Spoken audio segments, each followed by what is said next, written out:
Nous allons reprendre immédiatement nos travaux et je donne la parole immédiatement au professeur Vernière parce qu'il y a des logiques dans la succession des contributions. Monsieur le professeur. Merci, Monsieur le Président. Merci infiniment de me faire passer pour un tortionnaire. Je suis du coup dans une situation un peu délicate puisque je suis du coup à côté de ma victime et qui peut évidemment se venger puisque maintenant c'est vous qui présidez cette table ronde. Donc pardonnez-moi effectivement d'essayer de tenir les délais, mais nos amis universitaires, praticiens, que je remercie vivement d'avoir fait le trajet pour venir jusqu'à nous, jusqu'à Grenoble. C'est une immense joie de vous accueillir à Grenoble. Mais effectivement, vous avez un trajet de retour à effectuer. Et sauf à ce que nous les hébergions pendant le week-end, ce que je serais ravi de faire, je pense que vous aussi, Monsieur le Président. Mais je crois qu'ils ont des obligations familiales, de sorte qu'il nous est impératif de terminer à l'heure qui est convenue, c'est-à-dire vers 18h aujourd'hui. Alors, je me bornerai dans cette table ronde à faire quelques remarques d'ordre général. Vous voyez qu'ici, il y a diverses personnes. Monsieur Hugues Perrinet-Marquet et Maître Pierre Vignalou, tout d'abord, qui, à proprement parler, n'ont pas fait partie du groupe de travail, c'est-à-dire qu'ils n'ont pas participé à toutes les réunions. En revanche, ont été consultés sur certains aspects et tout particulièrement sur ce contrat et précisément sur les règles propres au contrat portant sur la réalisation d'un bien. C'est la raison pour laquelle ils sont là et ils ont vraiment œuvré et rédigé ces articles-là. Alors et ensuite évidemment nous aurons la chance d'écouter les remarques de Pascal Puig qui est sans doute l'un des plus grands spécialistes français du contrat dit d'entreprise et peut-être demain de prestation de service. Enfin ça, j'attends les remarques de Pascal là-dessus. Alors quelques remarques d'ordre général d'abord sur cet avant-projet. Juste à rappeler, effectivement, c'est la méthodologie de notre groupe de travail. Vous avez bien vu qu'il n'y a pas forcément une unanimité. Ça s'est bien ressenti, notamment pour la vente, ce qui est tout à fait normal. Simplement, je me fais peut-être le porte-parole à la fois du président de l'association, Denis Mazot, et de Jérôme Huette, qui a présidé nos travaux. L'objectif de ce texte, de cet avant-projet, c'est qu'il y ait une collaboration. Et aujourd'hui, qu'il y ait une collaboration de vous tous et de la communauté universitaire française en règle générale. Autrement dit, pour parler très franchement, ce que nous souhaitons, c'est qu'il y ait une réforme des contrats spéciaux. Et nous ne voulons pas que nous vivions ce que nous avons pu avoir à l'occasion de la réforme des contrats, où on a une succession de projets, de contre-projets, qui ont fait que du coup, la réforme s'est enlisée. Donc, prenons ce texte. Il n'y a pas de paternité à proprement parler de ce texte. Il est ouvert. Il est sur le site de l'association Capitan. Donc toutes les remarques sont les bienvenues. Et l'idée, c'est qu'ils puissent vivre et que ensuite la chancellerie et le Parlement puissent s'en emparer et qu'on ait une réforme, comme nous l'a promis Guillaume Meunier, vraisemblablement en fin d'année 2018 ou premier semestre 2019. Ensuite, sur la structure de cet avant-projet, Cyril l'a très bien rappelé il y a quelques instants, la nouveauté, si je puis dire, de ces textes, c'est d'avoir fait un lien entre tous ces contrats spéciaux. Donc il y a le droit commun des contrats, il y a nos contrats spéciaux, et il nous a paru utile et très important d'observer qu'il y avait des règles communes à tous ces contrats spéciaux. Et donc, il fallait en faire un socle. Peut-être ce socle doit être élargi, mais la fonction, comprenons bien ici, la fonction de ce chapitre consacré donc aux droits et aux obligations spéciaux, c'est de dire que la pratique peut s'emparer de ces textes, de ces articles, sans se couler sous le prisme d'un contrat spécial qui pourrait être le contrat de prestation de service, le contrat de mandat, le contrat de vente. Donc là, c'est vraiment l'idée de pouvoir bâtir des contrats sui generis. Ensuite,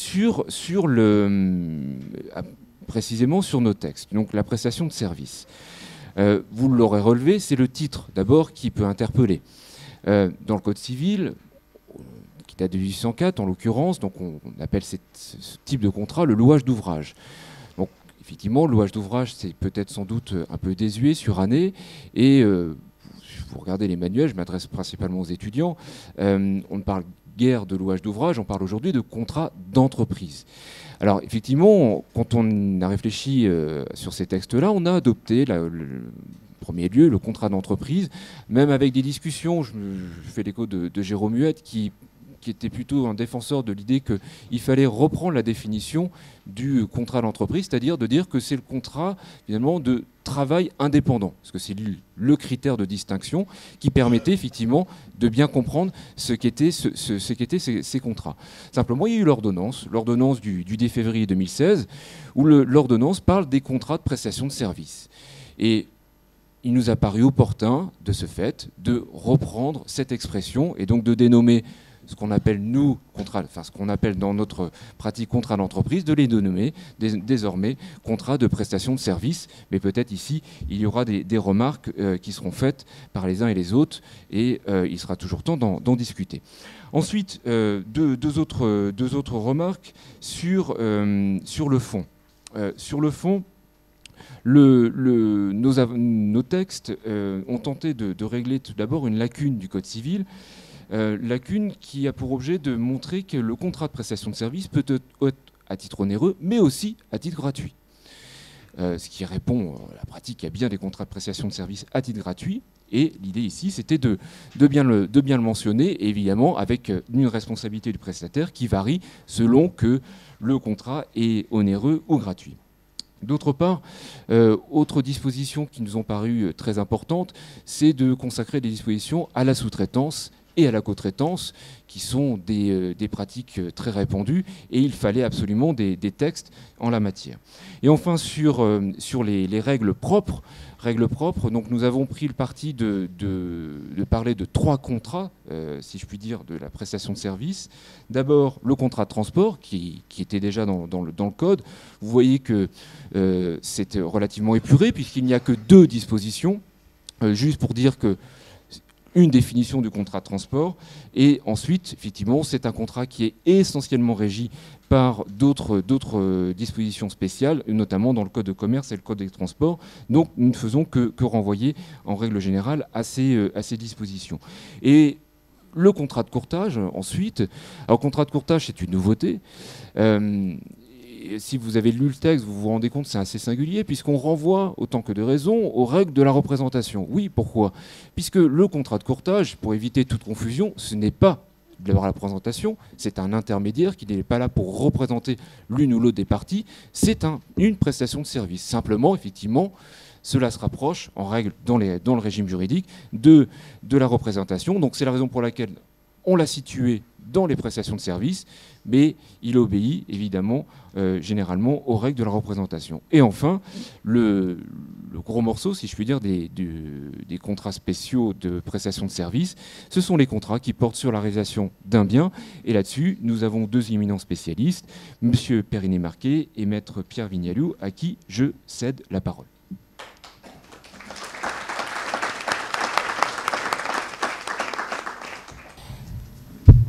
Vous avez dit, à juste titre, que je n'étais pas membre de la commission et j'ai été effectivement consulté à la fin des travaux, et essentiellement sur une question qui est intéressante et importante, qui était finalement celle du champ d'application de la réforme. Avec la difficulté de savoir si les contrats relatifs à la construction devaient rentrer ou pas dans la réforme.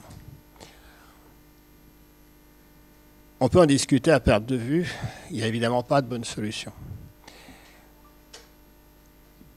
L'inconvénient de sortir tous les contrats de droit de la construction, c'était qu'à ce moment-là, ils basculaient tous dans le code de la construction. Alors ils y sont déjà pour partie, et les articles 1792 notamment, ils sont déjà reproduits intégralement. Mais, on perdait quand même une partie de l'unité du Code civil, et 2, on laissait faire le ministère du Logement sur ces textes.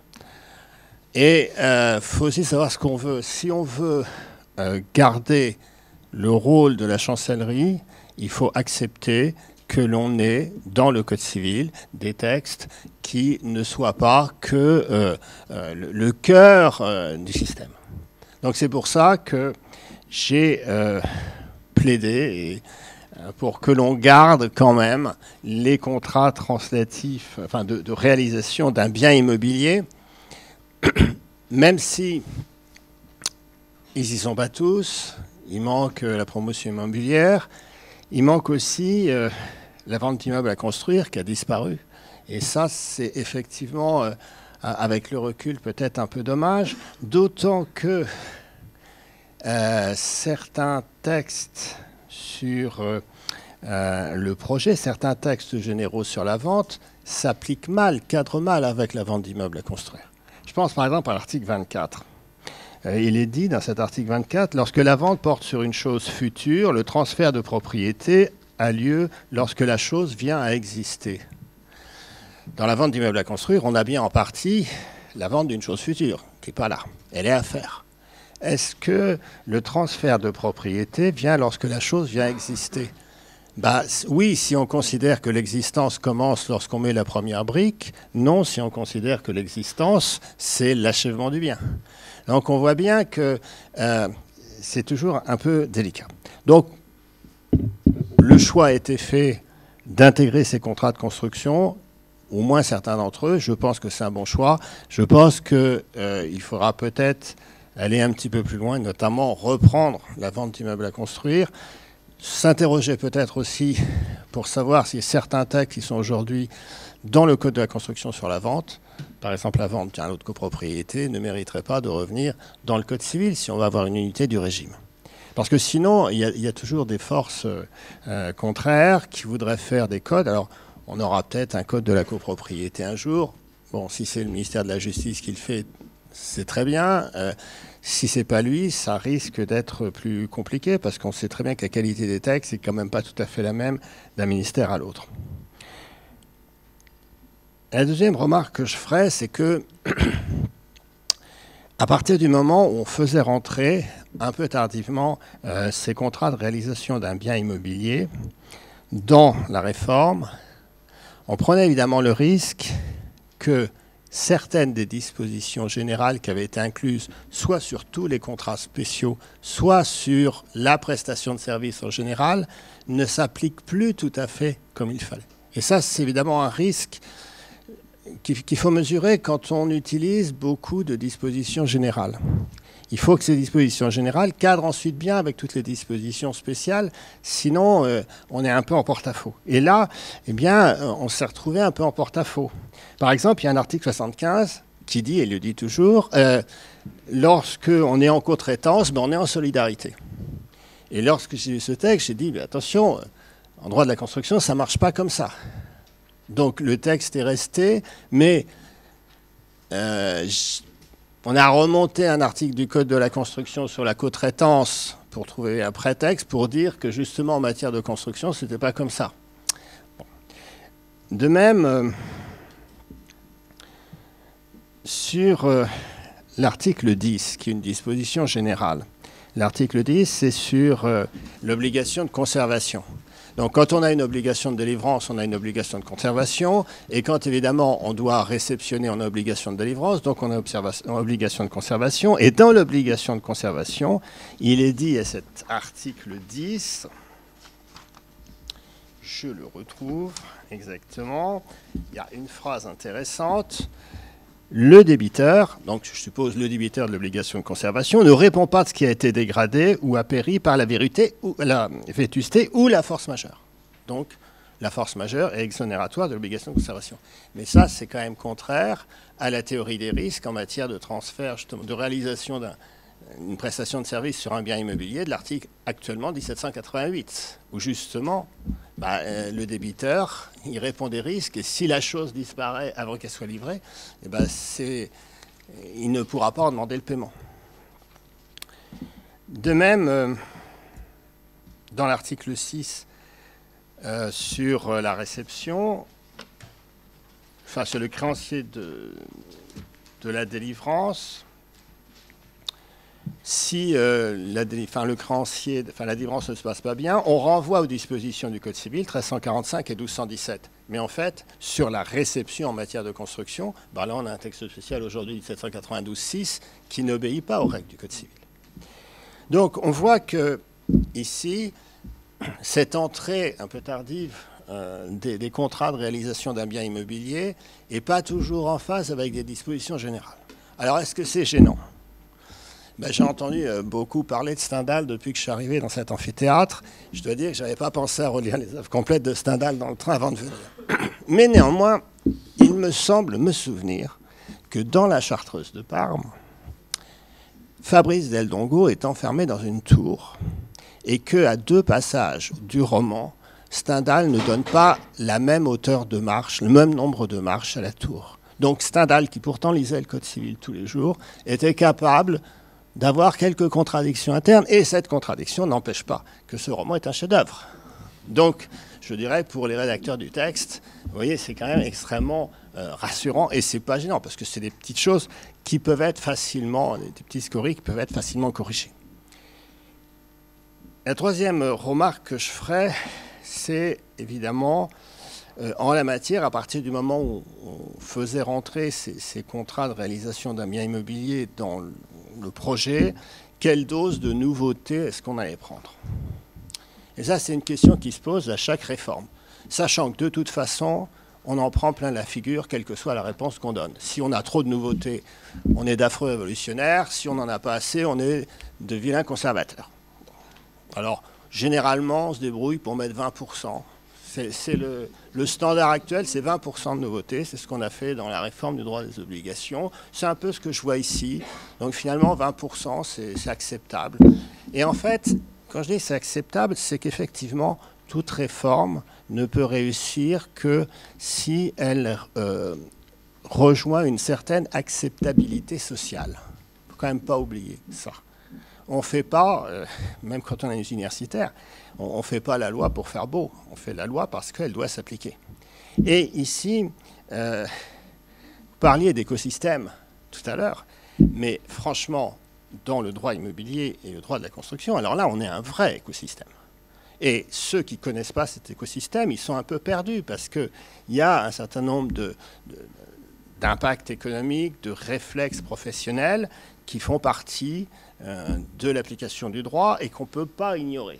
Et si on les ignore, on est sûr qu'on va dans le mur. Parce que moi, je n'ai jamais vu une réforme touchant le secteur de la construction qui soit adoptée contre l'AFF, contre l'avis de la Fédération nationale du bâtiment, l'avis de la Fédération des promoteurs immobiliers, enfin j'en passe et quelques autres. Alors on peut dire que ça ne devrait pas être comme ça et qu'on devrait être complètement libre intellectuellement, mais moi je ne crois pas. Je crois quand même que justement, il faut que notre réforme, elle soit acceptable, et c'est à cette condition-là qu'elle sera portée et qu'elle a des chances de succès. Donc finalement, est-ce qu'on a suivi la règle de cette acceptabilité sociale et de ces 20% ? Je dirais oui, à peu près. Et je vais vous lister les réformes intéressantes, enfin, les points intéressants sur lesquels on a bougé ou on n'a pas bougé. Alors, il y a 4 catégories. Il y a des textes qui ont été repris vraiment à l'identique. 93, c'est 1792-7, c'est les éléments d'équipement professionnel, mot à mot quasiment. 95, c'est la garantie de parfait achèvement, 1792-6, qui ne pose pas de problème, elle a été reprise. 96, c'est l'actuel article 1792-4.2 sur le délai de 10 ans en matière de responsabilité de droit commun. Et même chose pour 97. Alors il y a aussi des articles très proches. Par exemple, sur la résiliation du marché à forfait, 87-1794. Par exemple, la garantie de paiement des constructeurs, qui n'avait pas de raison de changer. Alors, la seule modification qu'on a fait, c'est de remonter de 12 000 à 20 000 euros. On a dit qu'on arrondissait, ça peut paraître beaucoup d'arrondir, mais en fait, le chiffre avait été fixé, il n'a jamais été remonté depuis plus de 20 ans. Donc, je veux dire, aujourd'hui, 20 000 euros ne me paraît pas quand même anormal.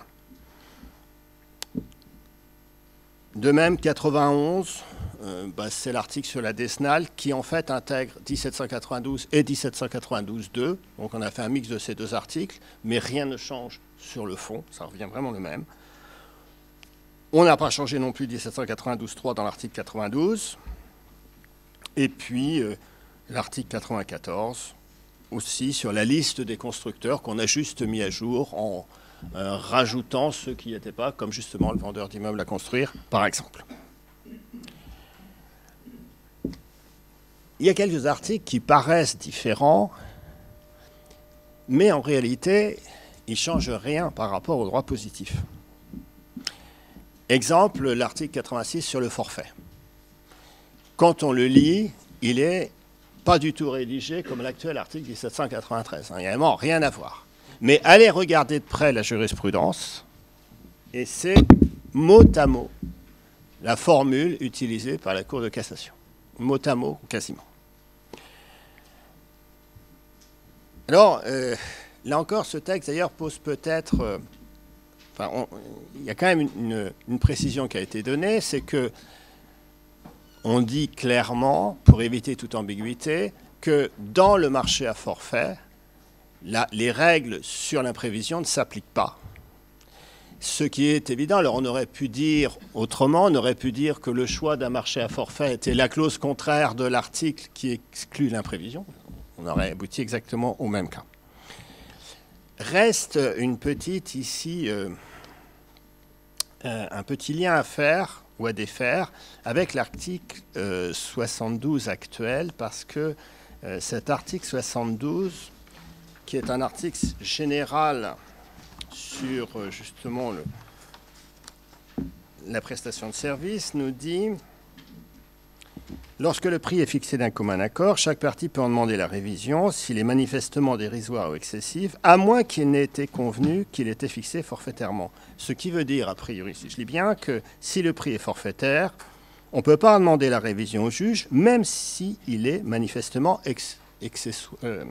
dérisoire ou excessif. Et je ne sais pas si on peut aller quand même jusque-là. C'est la question que je me suis posée en relisant ce texte, parce que le marché à forfait, c'est un marché qui est là pour protéger le maître d'ouvrage contre une évolution du prix qui serait dangereuse pour lui. Donc le prix est fixé, on n'y touche plus. Mais le prix est fixé, est-ce que si vraiment au départ j'ai un prix dérisoire, est-ce que je ne peux quand même pas faire jouer les règles générales du contrat? Moi, je me pose quand même la question, surtout vu la philosophie actuelle du contrat, où ce prix dérisoire est un élément important du contenu du contrat, de l'objet, on aurait dit autrefois de l'objet, et que si je contracte un forfait pour 1 euro symbolique, est-ce que vraiment mon contrat est valable? Moi, j'en suis pas tout à fait persuadé. Alors, là encore, c'est une petite reprise qu'il faudrait faire, mais qui n'est pas très gênante. L'article 90 sur la réception, on ne l'a pas touché, on a juste intégré la jurisprudence, là encore, la jurisprudence sur la réception tacite et sur la réception judiciaire qui était dans l'article 1792.6. Et dans l'article 97, on n'a pas touché à grand-chose, sauf qu'on a ajouté une précision qui vient là encore de la jurisprudence et qui découle du fait qu'on ne sait pas très bien quel est le délai, enfin le point de départ du délai pour les désordres antérieurs à la réception. Parce que la règle, vous savez, en droit de la construction est très simple, c'est que le délai, c'est 10 ans. Mais 10 ans qui sont censés commencer à la réception. Mais franchement, pour des désordres qui ont lieu avant la réception, on ne va quand même pas appliquer à la réception, d'autant qu'il ne faut pas oublier un petit détail, c'est que la réception, elle peut ne jamais avoir lieu si l'immeuble n'est pas en état d'être reçu. Donc, la logique, c'est de trouver un autre point de départ. La jurisprudence l'avait trouvé, c'était le moment où le dommage se produisait. Et pourquoi pas le reprendre, même après la réforme. Alors, les vraies nouveautés, c'est l'article 89, où on fait remonter un texte du Code de la construction qui est L111.3.2. Et pourquoi on l'a fait? On l'a fait pour dire que dans la cotraitance, ce n'était pas obligatoirement une solidarité. Et donc pour contrebattre l'article général.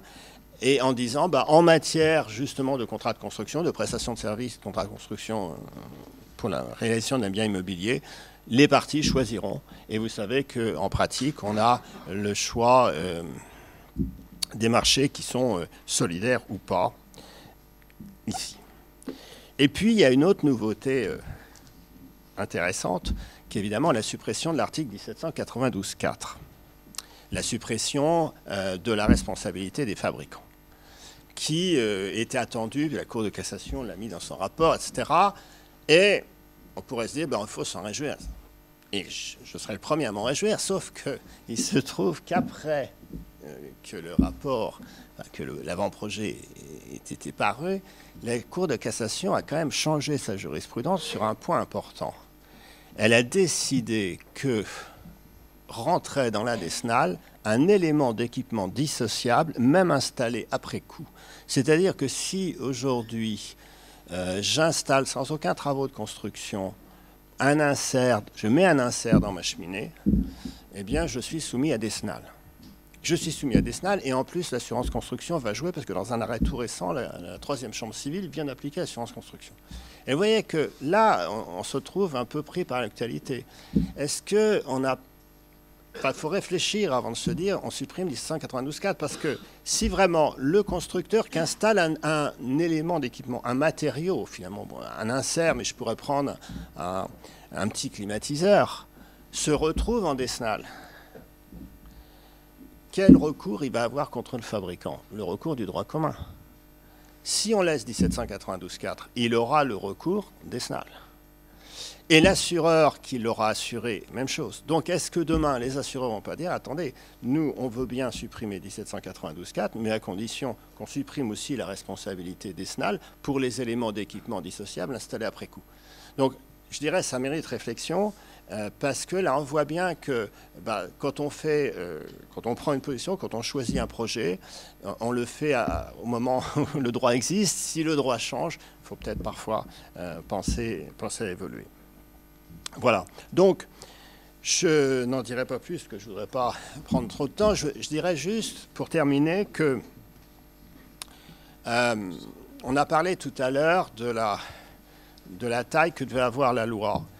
Est-ce qu'il faut en dire beaucoup ou pas? Alors, on peut dire, le Code civil doit être l'épine dorsale ou le squelette.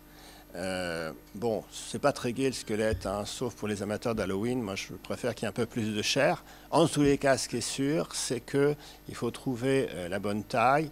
Je ne crois pas que le Code civil doit être un mannequin anorexique. Mais je pense qu'ici, on a trouvé la bonne taille. C'est-à-dire que selon les parties du projet, je dirais que vous êtes en taille 36-38. C'est bien, il faut rester comme ça.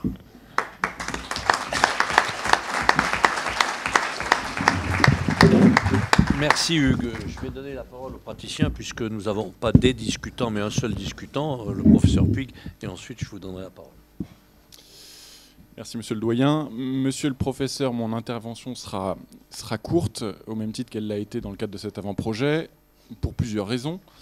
Une première raison qui n'en est pas une, j'ai été votre étudiant, j'ai eu cette chance, donc j'aurai des difficultés à critiquer votre œuvre, mais ça n'est pas ça la vraie raison, c'est que malgré toute la modestie avec laquelle vous avez voulu présenter cet avant-projet, les dispositions qui sont prévues en matière de contrat de construction d'immeubles, et notamment celles qui ont trait à la responsabilité des constructeurs, vont dans le sens de l'intelligibilité dont on a parlé depuis le début de la matinée, et dans le sens de redonner au Code civil sa véritable source de droit. Puisqu'en réalité, vous avez, comme vous nous l'avez brillamment expliqué, consacré dans les dispositions du Code civil des jurisprudences qui étaient depuis longtemps acquises, notamment en matière de marché à forfait. Vous avez su réparer les écueils qui figuraient à certains articles qui n'étaient pas complets puisqu'il fallait d'autres dispositions, soit du Code civil, soit de codes spéciaux pour qu'elles deviennent complètes. Et vous avez su abandonner la responsabilité du fait des EPERS, dont vous nous avez tout de même expliqué que finalement, si elle était louée par tous, peut-être l'était-elle un peu rapidement ou peut-être nécessitait-elle une autre adaptation. Je relèverai quand même que si j'étais aujourd'hui étudiant, j'aurais la chance d'accéder à un code civil, mais je ne parle pas uniquement de cette partie précise, beaucoup plus accessible et beaucoup plus complet. Finalement, j'imagine que les heures de révision doivent être beaucoup plus courtes, puisque le code civil s'est raccourci. La jurisprudence, finalement, on n'aura plus, en tout cas pendant quelques années, d'intérêt à être étudiée. Donc vous avez beaucoup de chance, donc vous serez bien meilleur que nous, je vous le souhaite. Je relèverai quand même à l'article 86, et vous en avez parlé, que vous avez pensé à écarter l'application de 2 dispositions de la réforme du droit commun des contrats qui, en pratique, sont une grande source d'insécurité, qui sont les dispositions des articles 1195 et 1221. 1195 fait entrer dans le Code civil la théorie de l'imprévision, qui permet sous certaines conditions aux débiteurs d'une obligation de la renégocier, voire de la terminer. L'article 1221 du Code civil permet, quant à lui, aux créanciers d'une obligation de ne pas l'exécuter en nature et de demander à ce qu'elle soit exécutée en équivalent. Et c'est précisément en matière de construction d'un ouvrage, puisque même si vous avez rénové les termes, l'ouvrage n'a pas disparu, c'est précisément en matière de construction d'un ouvrage que ces 2 dispositions pouvaient présenter des difficultés majeures. Compte tenu tant de la nature de l'obligation, qui est la construction d'un ouvrage, que de la qualité des intervenants, pour le débiteur de l'obligation, c'est un professionnel, il est évident que le jeu de l'imprévision ou encore le fait de remplacer l'exécution en nature d'une obligation par une exécution en équivalent, notamment parce que exécuter en nature serait d'un coût que le juge considérait comme trop important par rapport à l'apport qu'il aurait pour son créancier, il était nécessaire de les écarter. C'est ce que nous faisions modestement dans la pratique notariale, en tout cas ceux qui avaient pris le temps de lire les dispositions de la réforme du droit commun des contrats, puisque en matière de vente, nous proposions aux parties d'écarter évidemment de manière bilatérale l'application de certaines dispositions du droit commun des contrats, et notamment de l'article 1195 et 1221. Beaucoup de nos confrères nous ont répondu que ça n'avait aucun intérêt en matière de vente, puisque la vente, une fois le contrat signé, est un contrat consommé.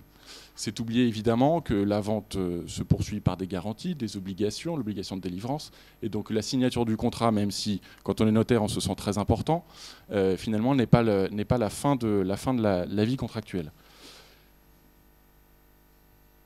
Donc, raison de plus, puisque dans le Code civil, à cet article 86, vous avez permis d'écarter l'application de 2 dispositions du droit commun des contrats.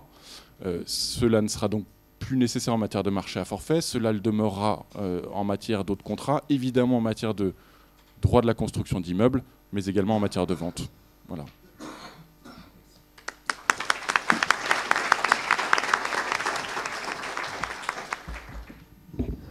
Monsieur le professeur, vous êtes le dernier à prendre la parole. Vous faites en sorte de pouvoir respecter nos délais en étant le plus complet, mais le plus bref possible. Merci Monsieur le Président, merci beaucoup. À mon tour de remercier la faculté de Grenoble, l'association Capitan et puis mon cher Christophe Vernière de m'avoir permis de fuir la chaleur tropicale du lagon. À mon tour, effectivement, pour retrouver une autre chaleur, celle des forces créatrices du droit à l'œuvre dans cet amphithéâtre aujourd'hui, grâce à votre participation active et aux échanges nourris qu'elle fait naître. Ces moments de partage autour de la fabrique du droit sont des moments rares et précieux, je le perçois ainsi. Il faut vraiment savoir les savourer. En tout cas, merci parce que je suis très heureux et très honoré d'être associé à cette journée de réflexion. Alors, le louage d'ouvrage est mort. Vive le contrat de prestation de service. Au fond, tout est dit. Ces funérailles programmées ne surprendront pas, tant la notion était moribonde, voire anachronique.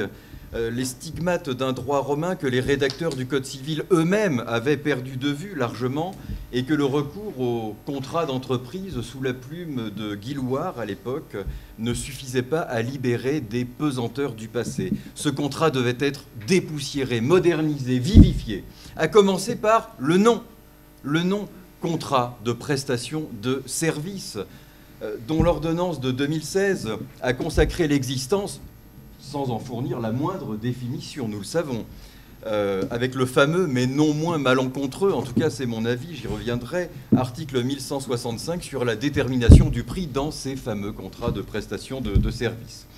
L'avant-projet poursuit l'œuvre entamée et donne corps à ce mystérieux contrat de prestation de service aux contours si diffus et au régime si hétéroclite.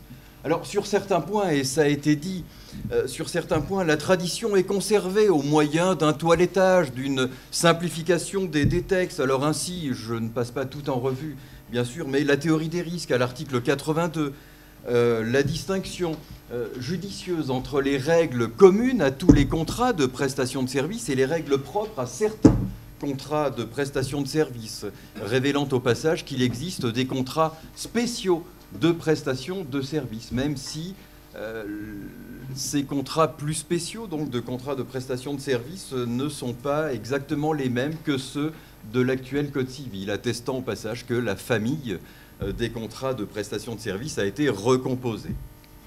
La tradition semble davantage malmenée, en revanche, avec l'admission des contrats de prestation de service gratuits. Cette solution comble pourtant opportunément une lacune du Code civil et peut-être aussi un oubli de ses rédacteurs, même s'il est probable qu'ils auraient eu du mal à admettre qu'un contrat de louage puisse être gratuit. Mais une fois que l'on s'est débarrassé de la qualification de louage d'ouvrage, rien n'interdit d'admettre les contrats de prestation de services gratuits naturellement. Simplement, la responsabilité du prestataire variera et sera allégée en fonction de cette gratuité, de la même façon qu'elle l'est dans le dépôt ou encore dans le mandat. En revanche, la tradition est clairement balayée avec la reconnaissance d'un contrat de prestation de services translatif de propriété. Mais à lire l'avant-projet, seul le contrat de fabrication d'un meuble produit un tel effet. Il emporte en outre obligation de délivrance, articles 84 et 85, garantie des vices cachés, garantie contre l'éviction, du moins s'il est à titre onéreux. On y reviendra. L'articulation des textes me paraît un petit peu compliquée. Mais sans entrer dans les détails maintenant, si l'admission d'un effet translatif de propriété au contrat de prestation de service est une véritable innovation qui rentre dans les 20% dont vous parliez, et qui, sous l'empire du louage d'ouvrage, aurait été une véritable révolution. Le jeu de la garantie des vices cachés, en revanche, renoue avec une tradition, certes assez oubliée, mais Domat, notamment les rédacteurs du Code civil, admettaient volontiers le jeu de la garantie des vices cachés dans le louage d'ouvrage. Alors Pottier était contre, donc effectivement, il y avait déjà des controverses à l'époque sur cette question. Alors, entre tradition et modernité, entre rénovation et innovation, l'avant-projet redessine la fresque des contrats spéciaux, en recouvrant les pigments jaunis du louage d'ouvrage par ceux éclatants du contrat de prestation de service dont il s'évertue à préciser les contours, c'est-à-dire le cadre, avant d'en livrer la substance, c'est-à-dire la toile. Je reprendrai cette dualité. Le cadre, tout d'abord, la toile, ensuite. Le cadre...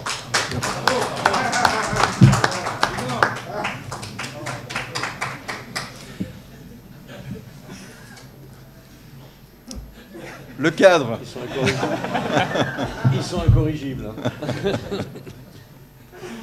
Le cadre commence par délimiter cette nouvelle famille, celle des contrats de prestation de services, avant de suggérer en son sein les principales lignées de cette famille. Alors la famille, les lignées. La famille, tout d'abord, le contrat de prestation de service n'est pas, tout comme le contrat d'entreprise aujourd'hui, tout comme le louage d'ouvrage aujourd'hui, hier, enfin je ne sais pas, ne constitue pas une catégorie contractuelle comme les autres. Il constitue une véritable famille de contrats. Alors quelle famille ? La famille qui rassemble les contrats ayant pour objet, et l'article 3 de l'avant-projet le dit très bien, les contrats ayant pour objet un travail accompli de manière indépendante. Alors je laisse de côté le caractère indépendant qui renvoie au lien de subordination qui est propre au contrat de travail. Moi, ce qui m'intéresse, c'est le mot travail. C'est le mot travail, activité humaine. Car au fond, cet article 3 de l'avant-projet met en lumière la summa divisio selon moi, des contrats spéciaux. D'un côté, les contrats qui emportent circulation de richesses préexistantes, soit par un transfert de propriété, la vente, l'échange, on en a parlé, soit par un transfert de jouissance, le bail, le louage, le prêt. Mais tous ces contrats qui se rapportent à des choses dont les utilités sont transférées par une technique juridique translative de propriété ou de jouissance. Et puis de l'autre côté, on a cette autre famille de contrats qui mettent en œuvre le travail humain, qui est source de richesses. Les contrats créateurs de richesses nouvelles, c'est le travail humain qui crée des richesses, c'est l'activité humaine qui crée ces richesses. Et pourquoi j'y vois la summa divisio des contrats spéciaux? Parce qu'au fond, cette distinction, ces deux grandes familles opposent quoi? D'un côté, les choses et leurs utilités, de l'autre côté, les personnes et leurs activités, le travail. Les choses, les personnes, si ça, ce n'est pas la summa divisio, alors je n'en connais pas d'autres. Donc je trouve que la définition qui met l'accent sur le travail, sur l'activité humaine, est effectivement excellente.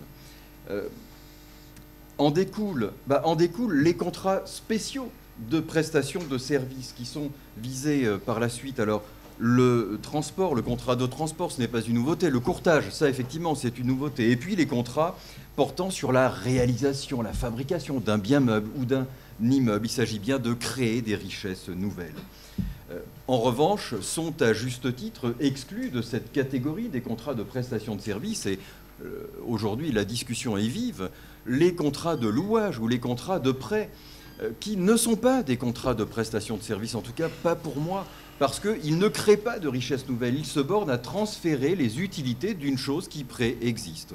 Même si, au sens économique du terme, on peut y voir des contrats de service. Oui, le bailleur rend service au locataire, le prêteur rend service à l'emprunteur. Mais ce ne sont pas des contrats de prestation de services. En revanche, la famille n'est-elle quand même pas un peu plus étendue que l'avant-projet le suggère? Est-ce qu'il n'y a pas des contrats spéciaux de prestation de services qui sont bannis de cette nouvelle famille? Je pense au contrat de dépôt. N'est-ce pas un contrat de prestation de services? Bien sûr, de prestation de services de garde. Et puis les fameux contrats de représentation dont on parlera cet après-midi. La représentation, le mandat et autres contrats de représentation, outre le courtage, sont bel et bien des contrats de service, un service spécial, un service de représentation. Donc il faudrait les traiter sous la bannière des contrats spéciaux de prestation de services. En tout cas, c'est mon avis. Le cadre délimite les contours de la famille, mais le cadre suggère aussi en son sein quelques lignées.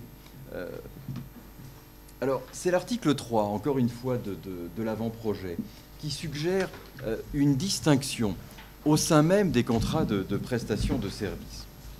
Il y a la prestation de services en général, qui est le travail accompli de manière indépendante. Et puis, l'alinéa 2 de l'article 3 prévoit que le travail peut avoir pour objet la réalisation d'un bien mobilier ou immobilier. Il y a donc des activités humaines, des prestations de services qui donnent naissance à un bien nouveau, à une chose nouvelle. Le travail va s'incorporer dans cette matière qu'il a travaillée, qu'il a transformée, pour donner naissance à ce bien nouveau, destiné au client. D'où le caractère translatif de propriété de ce contrat de fabrication. Je travaille la matière pour donner corps à une forme nouvelle, à un bien nouveau, qui a vocation à être transféré en propriété et en jouissance à mon client. Alors, cette distinction me paraît excellente. Il y a les purs contrats de prestation de services, le travail est évanescent, et puis les contrats qui donnent naissance à un bien nouveau, le travail s'incorpore dans ce bien nouveau. Le problème, c'est que l'article 3 précise: le travail peut avoir pour objet la réalisation d'un bien mobilier ou immobilier suivant les besoins spécifiques du client. Alors, on retrouve ici, naturellement, le critère de la spécificité de l'ouvrage développé par la Cour de cassation depuis 1985, mais à propos de l'entreprise mobilière. Or, tel qu'il est rédigé, ce texte suggère que lorsque le contrat a pour objet la réalisation d'un bien immobilier, suivant les besoins spécifiques du client, il est une prestation de service. Mais à contrario, est-ce que ça ne signifie pas que si l'immeuble construit n'est pas spécifique aux besoins du client, on sort du contrat de prestation de service? Mais alors on sort pour aller où? On sort pour aller où? Est-ce que ça, c'est véritablement voulu? C'est une question que je pose. Est-ce que c'est voulu par les auteurs du texte ou est-ce qu'on a voulu appliquer à l'entreprise immobilière le critère de la spécificité pour dire, voilà, il y a les maisons Bouygues, par exemple, qui sont toutes standardisées, ce serait de la vente. Et puis, il y a les maisons d'architectes qui relèvent véritablement du contrat de prestation de service. Je ne suis pas sûr que ce soit l'intention des auteurs du texte, mais je pense que là, il faudrait clarifier parce que le critère de la spécificité, à mon sens, ne doit s'appliquer qu'à la fabrication de meubles. En matière d'immeubles, le contrat de construction immobilière est avant tout un contrat de service. Le constructeur fournit un service, certes, qui consiste en l'édification d'un bâtiment, mais qui fournit les utilités au sol et donc qui fournit un service au propriétaire du sol.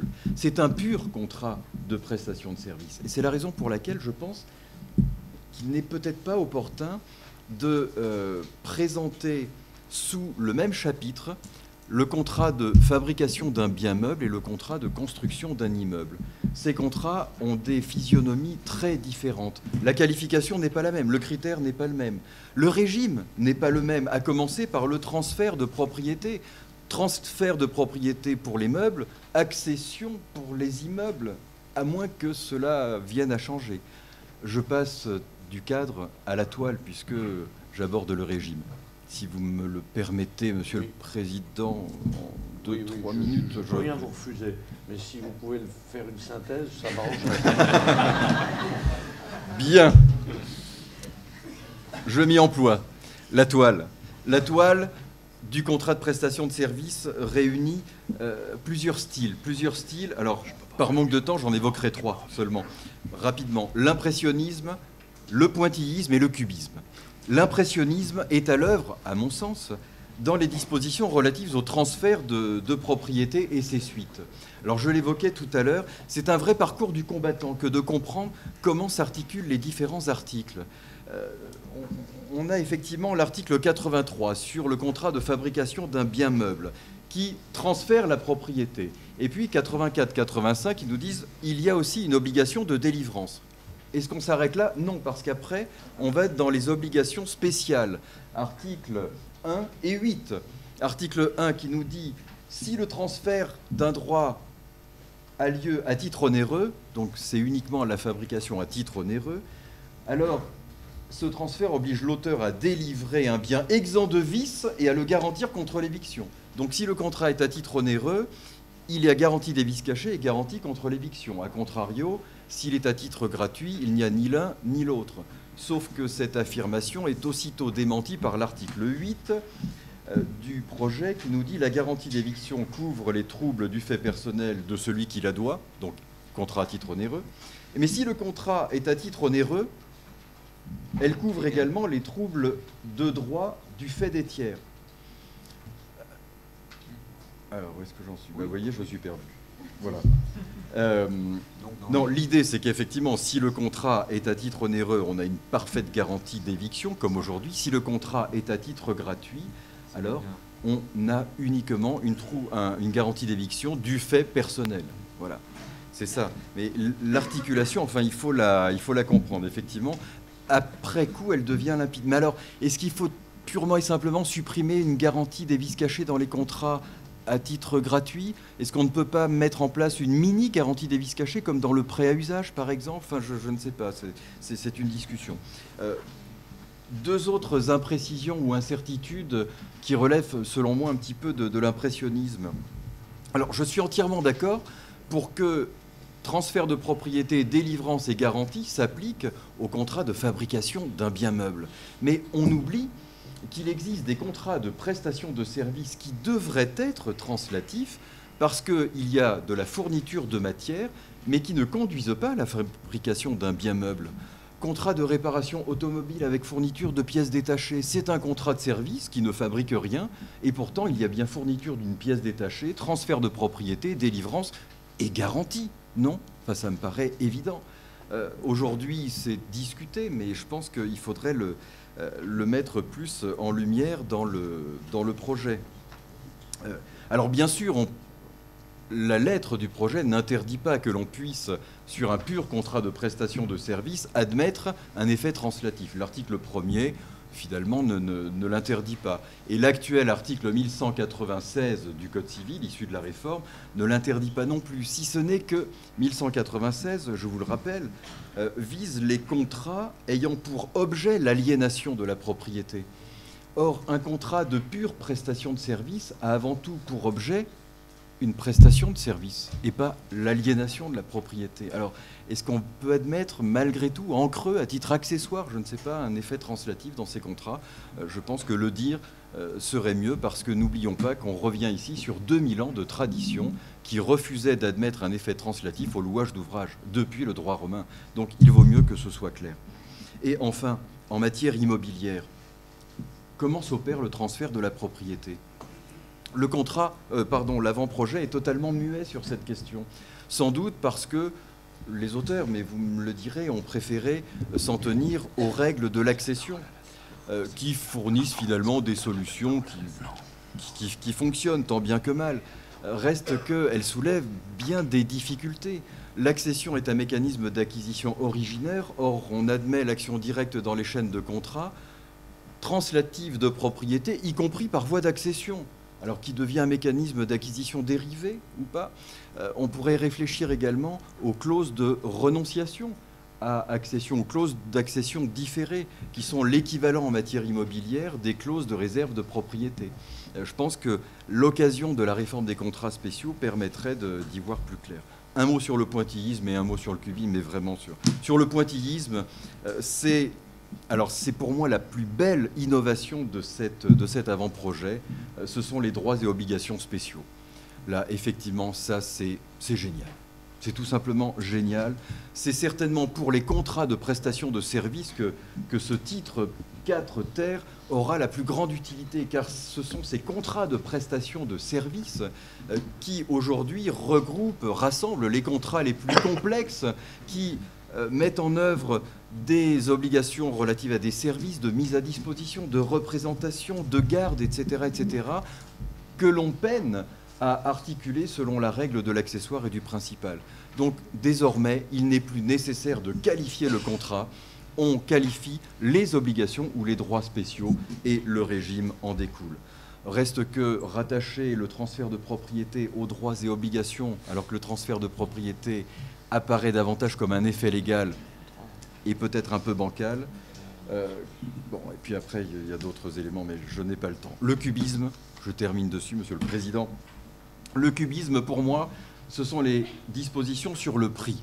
L'article 72 renvoie pour la détermination du prix à cet affreux article 1165 issu de l'ordonnance de 2016. Alors j'ai bien compris que les auteurs du projet n'avaient pas voulu revenir, mais quand c'est mauvais, il faut revenir dessus, je pense, il faut au moins le proposer. Et pour moi, cet article 1165 est très mauvais parce qu'il substitue au contrôle judiciaire du prix qu'exerçait le juge jusqu'à la réforme, un contrôle simplement de l'abus, sans s'apercevoir de ce glissement et de l'absence de protection qui est désormais réservée aux clients des prestataires. Il faut restaurer la fixation judiciaire du prix, comme le faisait d'ailleurs le projet d'ordonnance qui a donné lieu à l'ordonnance de 2016.